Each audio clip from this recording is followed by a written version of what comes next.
I remember the stark white ceiling coming into focus as the beeping of monitors filled my ears. My wrists were tender from the IV drips. A doctor's face appeared above me, concern etched in his features. "Your body is shutting down from stress," he said firmly. "Whatever job is doing this to you, it's not worth your life." I tried to sit up, but my body felt like it was made of lead. How did I end up here? Just 6 months ago, I was so excited about my first real job after college. Now I was in a hospital bed, my body literally giving up. The doctor placed a gentle hand on my shoulder. Another month like this, and we'd be having a very different conversation. As I lay there, a tear slid down my cheek. I thought about Christine's smug face, her cruel words, the file she had thrown at my head just days before. My boss had systematically broken me down until my body couldn't take it anymore. What I didn't know then was that this hospital stay would be the beginning of her downfall. Her smile would soon disappear forever. 6 months earlier, I practically floated through the glass doors of Kingston & Associates, the most prestigious labor consulting firm in the city. My degree was still fresh in my hand, and I couldn't believe they'd chosen me. The marble lobby gleamed under soft lighting as I nervously adjusted my new blazer. "Rebecca," the branch manager, Heather, greeted me with a wide smile. "Welcome to the team. Let me show you around." The office was modern and open. Glass partitions, sleek computers, people in crisp suits talking confidently on phones. I'd be helping companies navigate complex labor laws and regulations. It was exactly what I'd studied for. "Your direct supervisor is on maternity leave," Heather explained, showing me to my desk. "But don't worry, we'll take good care of you until Christine returns." I nodded eagerly, unable to hide my smile. My parents had been so proud when I got this job. Dad had even cried a little. This was my chance to prove myself in the real world. If only I'd known what was waiting for me when Christine returned. Those first 3 months were everything I dreamed a career could be. James, the senior consultant covering for Christine, was patient and encouraging. He gave me challenging assignments but never left me hanging. "You've got real talent for this," he told me after I successfully handled my first client meeting alone. Each morning I dove into cases with excitement. I stayed late to study precedents. I took notes on everything, determined to master every aspect of the job. Then came the call that changed everything. I was nervous, but prepared as I dialed the number for Globex Insurance, an international company we'd been trying to land for years. "Hello, this is Rebecca from Kingston & Associates," I said, surprising myself with how confident I sounded. 45 minutes later, I hung up and sat in shocked silence. Then I ran to James's office. "They want us to represent them." Globex actually said yes. The office erupted in cheers. Heather hugged me. James announced we were all going out for drinks. For that golden moment, I was the star. I had no idea I'd just sealed my fate. It was a Tuesday morning when Christine first returned. The office had been buzzing with excitement. Everyone wanted to meet her new baby. I'd bought a small gift and prepared a folder with detailed notes on everything I'd learned in her absence. She swept in, wearing an expensive suit, her dark hair cut in a sharp bob. Her smile seemed fixed in place as colleagues gathered around, cooing over baby pictures. "And this is Rebecca, your temporary replacement," Heather said, bringing her to my desk. "She's been exceptional, even landed the Globex account." Something flickered in Christine's eyes. Her smile tightened just slightly. "How fortunate," she said, barely glancing at my welcome folder. That afternoon, she called me into her office. I went in eagerly, ready to show her everything I'd been working on. "Rebecca," she said, leaning back in her chair, "I appreciate your enthusiasm, but things will be different now that I'm back. Very different." Her smile never reached her eyes. I left feeling a strange chill despite the warm day outside. The changes were subtle at first. Christine would forget to include me in important emails. Client files would mysteriously disappear from my desk, only to reappear on hers. In meetings, she'd cut me off mid-sentence with a syrupy, "That's an interesting perspective, Rebecca, but let me explain how things actually work." One morning, I overheard her talking to Heather in the break room. "She's green, Heather. The Globex thing was beginner's luck. I've had to redo half her work." My cheeks burned. It wasn't true. My work was meticulous. James had said so himself. Later that day, a colleague whispered to me, "Christine did this to the last assistant too. She can't stand anyone getting attention." I laughed it off, not wanting to believe it. I'm sure it's just her readjusting after maternity leave. But deep down, I knew something was wrong. The way she looked at me wasn't professional rivalry. It was something darker, something personal, and it was only going to get worse. The first public attack came during our Tuesday team meeting. I was presenting findings on a new case, something I'd stayed up until 2 a.m. preparing. So based on precedent, I believe the client has a strong— "Stop," Christine interrupted, her voice cutting through the room like ice. "This is completely wrong." The room fell silent. 20 pairs of eyes shifted between us. "You've misunderstood the basic elements of the Harmon ruling," she continued, rising from her chair. "Did you even read the case files?" I felt my face grow hot. "Yes, because this," she snatched my carefully prepared report from the table, "is the kind of mistake a first-year law student would make." She proceeded to tear apart my analysis point by point. Some colleagues looked down, uncomfortable. Others watched with a mix of pity and relief that they weren't in my shoes. When it was finally over, she smiled that tight smile. "Why don't you take notes while I explain the correct approach?" I nodded, blinking back tears, my hands shaking as I picked up my pen. It was the first time, but far from the last. "Rebecca, I need the Westfield analysis by morning." "Rebecca, call these 50 potential clients today." "Rebecca, the Franklin case needs a complete review, all 300 pages." The assignments piled up like a fortress around my desk. I started coming in at 6 a.m. and leaving well after 8 p.m. While others went home to their families, I was drowning in impossible deadlines. The worst part? Christine would assign urgent tasks right as I was finishing something else. It was like she was watching, waiting for the moment I thought I might catch my breath. "You need to manage your time better," she'd say when I looked overwhelmed. I started skipping lunch, then dinner. My weight dropped. Dark circles formed under my eyes. My apartment became just a place where I slept for a few hours before returning to the office. One evening, I found myself alone in the bathroom, splashing water on my face, trying not to cry. In the mirror, a gaunt stranger looked back at me. "You can do this," I whispered to my reflection. "Just keep going."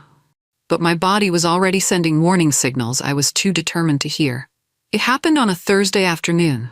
I was updating Christine on the Miller case, a straightforward workers' compensation claim, when I mentioned a detail she'd overlooked.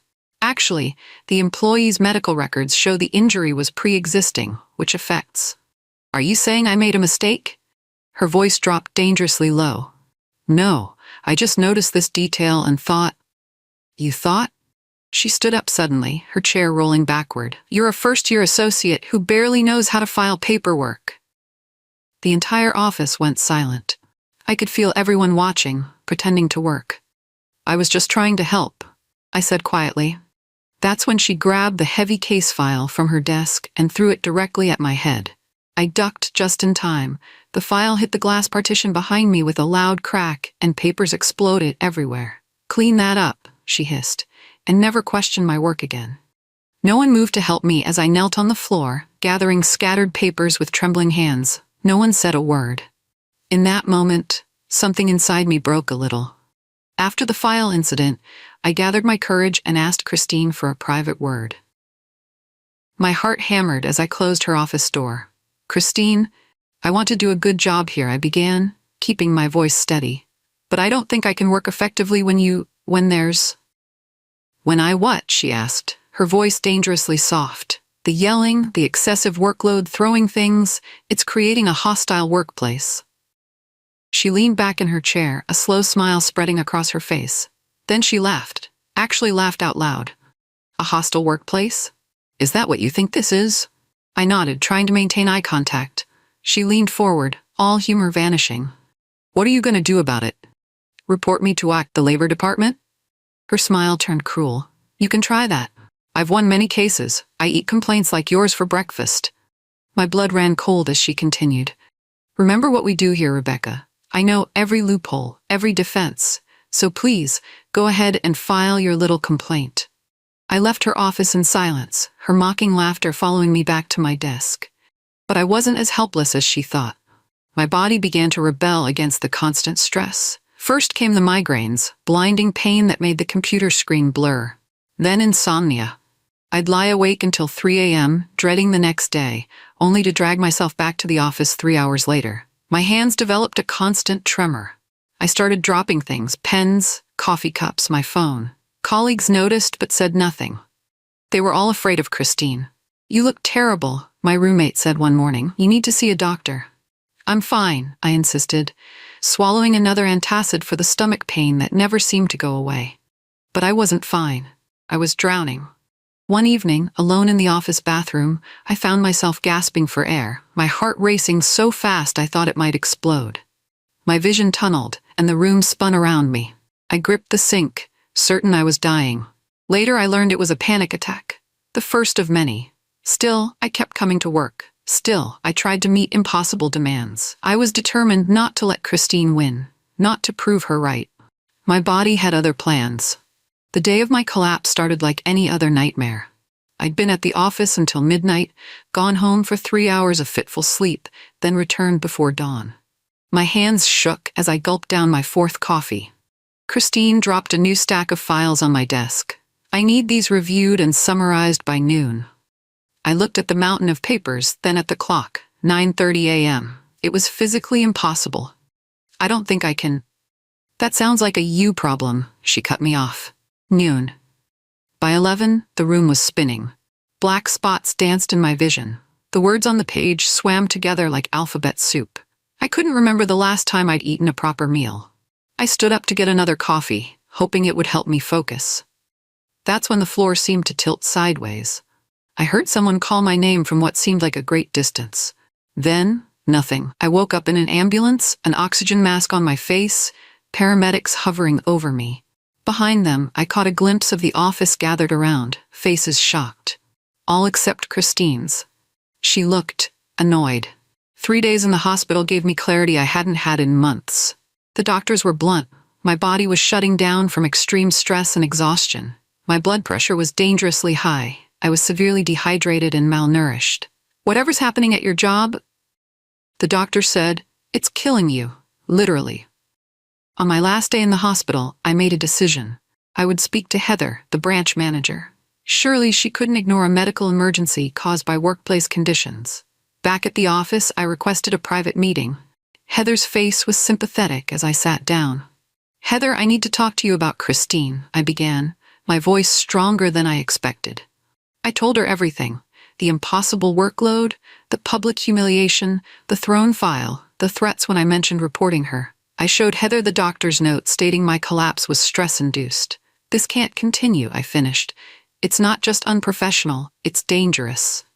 Heather nodded gravely, making notes. "I had no idea it was this bad, Rebecca. Thank you for coming to me. Let me handle this from here."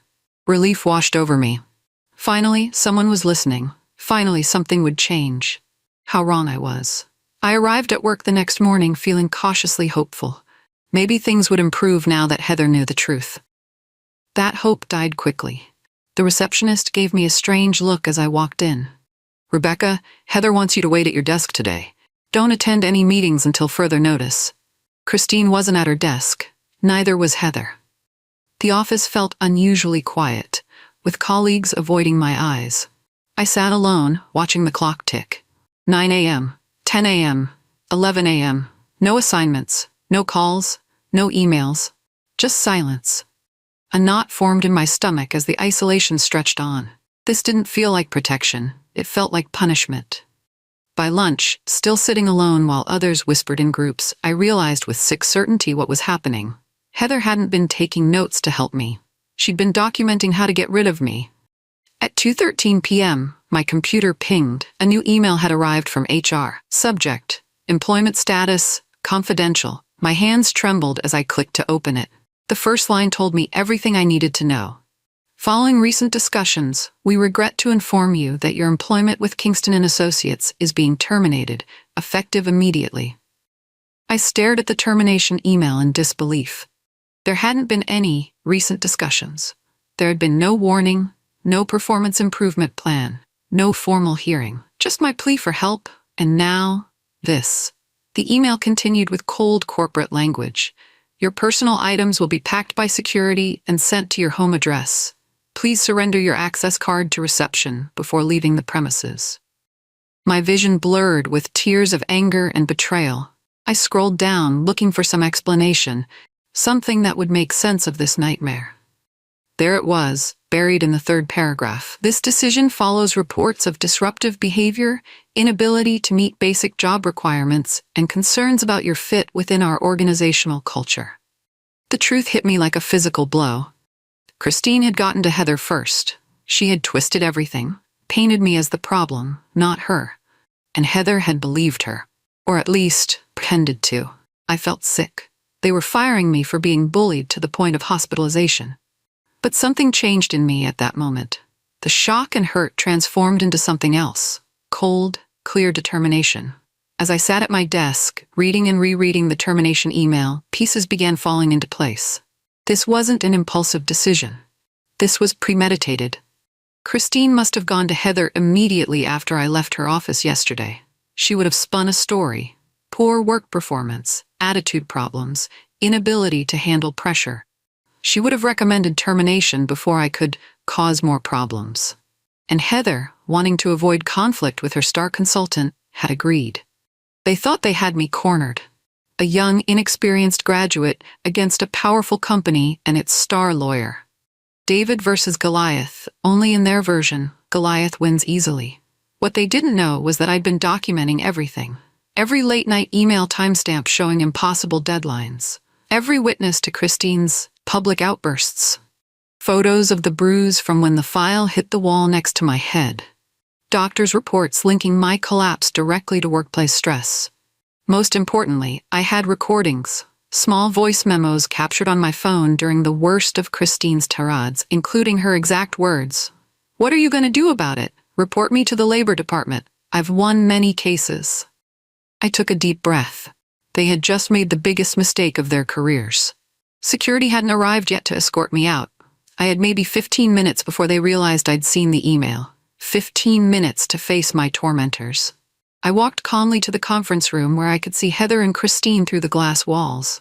They looked up, surprised, as I entered without knocking. "Rebecca," Heather began awkwardly, "we were just about to call you in." "To tell me I'm fired?" I said, my voice steady. "I got the email." Christine smirked. "It's for the best, Rebecca. Clearly, you're not cut out for the pressures of this industry." I looked her directly in the eyes. For the first time in months, I wasn't afraid. "That's interesting coming from someone who threw a file at my head," I replied evenly. Heather shifted uncomfortably. "Rebecca, these accusations aren't helpful." "They're not accusations," I interrupted. "They're documented facts." Christine's smirk faltered slightly.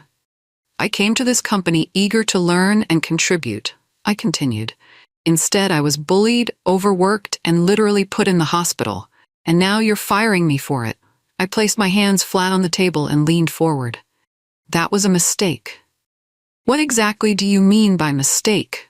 Christine asked, her voice dripping with condescension. I reached into my bag and pulled out a thick manila folder. The irony wasn't lost on me. A folder similar to the one she'd thrown at my head. "This," I said, placing it on the table, "is my insurance policy." I opened it slowly, revealing neatly organized sections with colored tabs. Section 1. Emails showing impossible deadlines and after-hours work demands. Section 2. Witness statements from 5 colleagues regarding public humiliation. Section 3. Medical documentation linking my hospitalization directly to workplace stress. Their faces began to change as I continued. "Section 4 is my personal favorite," I said, pulling out my phone. "Voice recordings." I pressed play. Christine's voice filled the room. "What are you going to do about it?" "Report me to the Labor Department? I've won many cases." All color drained from Christine's face. Heather looked like she might be sick. "Hostile work environment, workplace bullying, constructive dismissal, retaliatory firing, failure to provide reasonable accommodations following a medical emergency." I listed each violation calmly. "And those are just the beginning." Their shocked silence was the sweetest sound I'd heard in months. Christine recovered first, her lawyer instincts kicking in. Recording conversations without consent is illegal in this state, she said, though her voice lacked its usual confidence. Not when there's no reasonable expectation of privacy, I countered. Like when you're shouting in an open office, or throwing things at employees.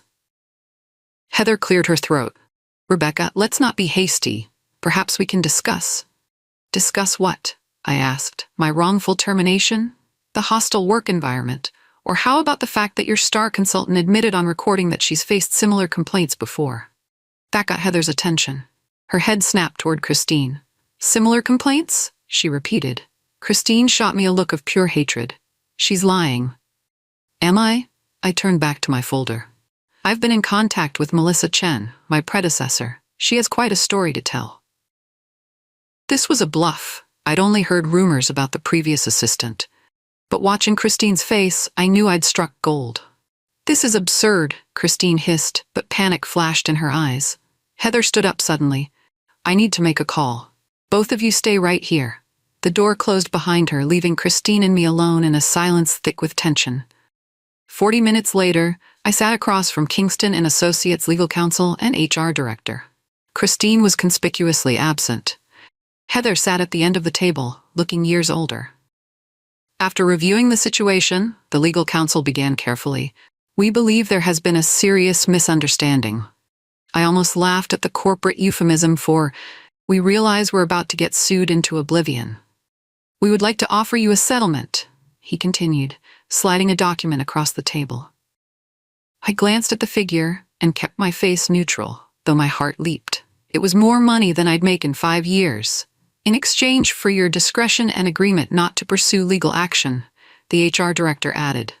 I took my time reading the document, remembering how Christine had always rushed me. The irony of using her own tactics against her wasn't lost on me. I have 2 additional conditions, I said finally. They exchanged nervous glances. First, Christine receives a formal reprimand that stays in her personnel file. Heather nodded stiffly. Second, I want a letter of recommendation, and I want Christine to write it. Their surprise was evident.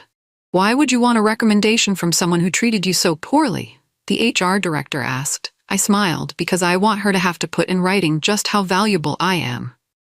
3 days later, I returned to collect my personal items and sign the final paperwork. The office was quiet, with everyone working diligently at their desks, or pretending to. Christine sat in her office, shoulders rigid as she typed on her computer. Through the glass wall, I could see her scowling at the screen. She's writing your recommendation letter, Heather said quietly, appearing at my side. She's on the 3rd draft. Legal keeps rejecting her versions for being insufficient. I nodded, satisfaction warming my chest. Christine had to praise the very person she'd tried to destroy, and she had to make it convincing, or face further consequences. When I was called into the conference room to receive the letter, Christine was there, her face a rigid mask. She couldn't even look at me as she slid the paper across the table. I read it slowly, savoring each glowing sentence.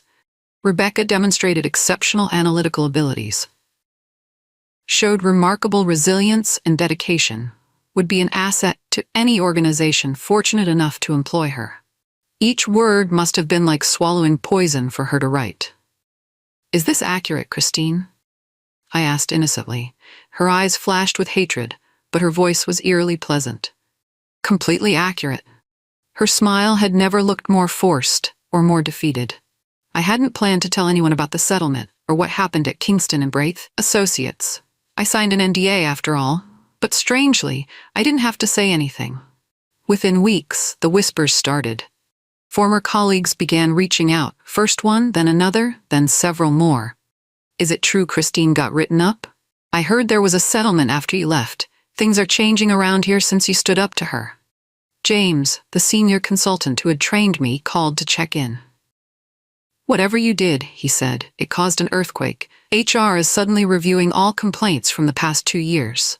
Christine's on thin ice. I carefully avoided confirming or denying anything specific. But I didn't hide my satisfaction either. More messages trickled in over the following weeks. People were speaking up about their own experiences with Christine. The dam had broken. They're interviewing everyone who worked under her, a former colleague texted. It's like they're building a case. I smiled at my phone. I hadn't planned to start a revolution, but I wasn't sorry about it either. Sometimes all it takes is one person refusing to be a victim for others to find their courage too.